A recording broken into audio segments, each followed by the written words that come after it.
Hi, this is Denise Mathew, and today I'm just going to show you a quick tutorial on how to make a hook and eye clasp. They're great for necklaces, bracelets, or whatever you want to do. That way you can just make your clasp rather than having to always rely on buying them. So I'm working with about an 18 gauge wire here. You can go up to down to a 20 if you want. It's about 5 inches. So what I'm going to do is I'm going to leave about 2 inches on the end, and you're going to use that for wrapping. And then from what you have left over from the 2 inches, cut that in half or separate it in half. And then you could use a ruler if you prefer. I'm just going to eyeball it. And at that point you're just going to bend down, okay, like that. And you're just pushing you want to just push the wires together so that they're parallel, like that, okay.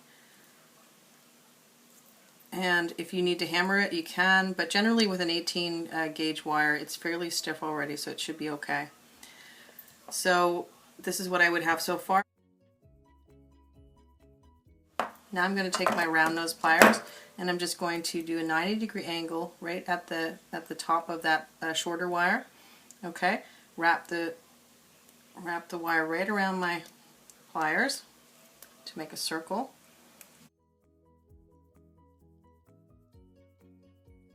And then what you're going to do is grab hold of that circle and you're just going to start wrapping down. So you're going to wrap right down, right over those two wires. Now make sure that when you're wrapping those two wires that they don't move out of place, that they stay parallel, because you don't want them to be crossed. You want them parallel. And once you wrap them, then you can't really do much.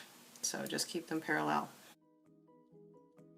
So at this point you can use a pen or a Sharpie, whatever you want. You're just going to push your hook right over that Sharpie, like that.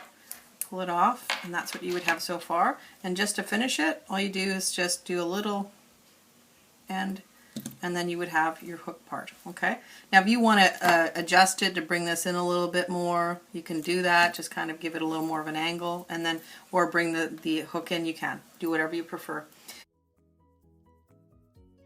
Now to make the circle part of it, I'm using my multi-level round nose pliers today, but you can use any round nose pliers to do this. With about 5 inches of wire. So when you're wrapping, you're going to just wrap 2 circles around the end, but you want to leave not a ton of a tail, just a little bit, because that's going to line up later on and you'll see how. So just go once around the circle, once around your round nose pliers, okay, make 1 circle, and then go twice.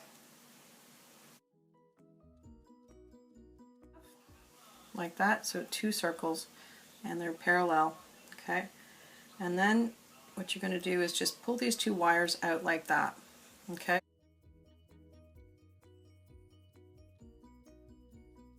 Take my round nose pliers, just do a 90-degree angle and just a regular loop, okay, like that.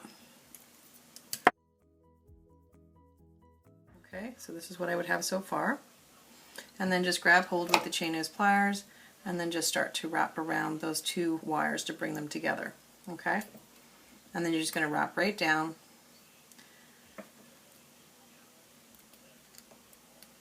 and squeeze it all in. Then you would have a hook and eye, okay. The last one I'm going to show you, and it can work with the circle as well, is just the it's just a plain hook without doing the double. So I've got about 3 inches of wire, so go in about 1 inch, 90-degree angle, and you're just going to take your round nose pliers and wrap right around. And all you're doing right now is you're just doing a closed loop. So this is what you would have so far.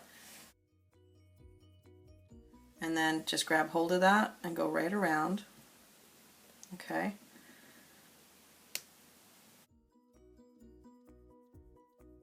Use your Sharpie or your pen, whatever you want to do. Use it again, and I've made mine a little long, but that's all right.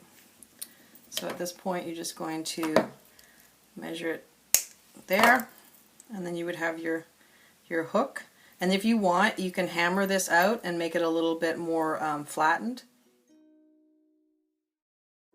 And I've just hammered right here, so that's going to wire harden it for you. When you hammer it out, it'll just make this more flat and it'll hold the shape a little bit better. To finish it off, you're just going to do a little angle there, and then if you want, you can go in and just kind of angle this a little bit too, so that it would fit into your circle as well. and always file the end because it's going to be sharp. So this concludes the tutorial. I hope you liked it. If you did, please like, share, subscribe, and comment. We'll see you next time. Thanks for coming. Bye for now.